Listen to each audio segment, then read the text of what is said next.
Et les inondations historiques de ces derniers jours en Europe remettent au premier plan la question de l'aménagement du territoire, bien entendu. Dans les villes touchées par les intempéries, de nombreuses maisons ont été construites sur des zones inondables. Et pour aller plus loin sur le sujet, en ligne avec nous, Philippe Madec, architecte et urbaniste et pionnier de la construction écologique. Philippe Madec, bonsoir, merci d'être avec nous. Est-ce que, selon vous, ces tragédies sont une piqûre de rappel en termes d'aménagement du territoire ? Ce serait bien que ça le soit. Et c'est vraiment une piqûre que l'on connaît depuis longtemps. Ça fait depuis 30 ans maintenant que l'on sait qu'il y aura une augmentation des désordres météorologiques et hydrométéorologiques, comme on dit, à la fois sécheresse, vous allez en parler, mais aussi inondation. Tout ça est lié à l'augmentation des émissions de gaz à effet de serre.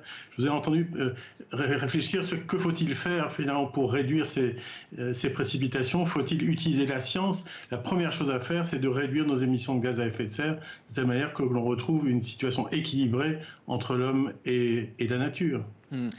Mais pourquoi est-ce qu'il y a toujours autant de zones inondables? C'est dû à cette urbanisation débordante notamment?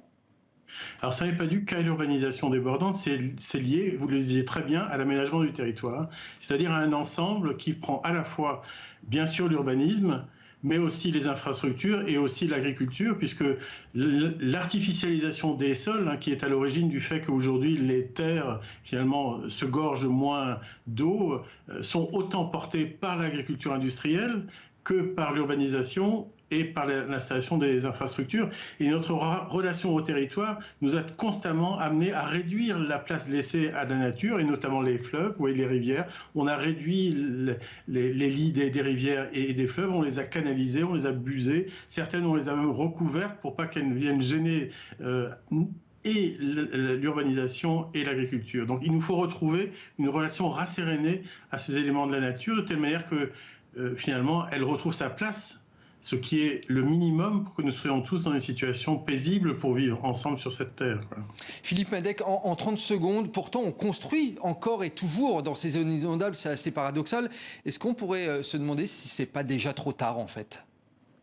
Bon, déjà, construire sur les zones inondables, c'est totalement imbécile, soyons clairs. C'est impensable que ça se prolonge aujourd'hui. Il n'est jamais trop tard. On ne va pas dire que c'est trop tard, autrement on arrête simplement de construire, on se pose, on regarde. Il est évidemment possible de faire en sorte qu'on renaturalise nos sols, qu'on rouvre les sols finalement à une relation rassérénée et que, voilà, nous ménagions la terre plutôt que nous l'aménagions. Vous voyez, l'enjeu, c'est celui-là. L'aménagement, c'est lié au productivisme. Le ménagement, c'est certainement lié à un peu plus d'éthique et de soucis de la terre. Et le message est bien passé. Merci beaucoup, Philippe Madec, d'être intervenu sur l'antenne de TV5 Monde. Merci beaucoup. C'est moi qui vous remercie.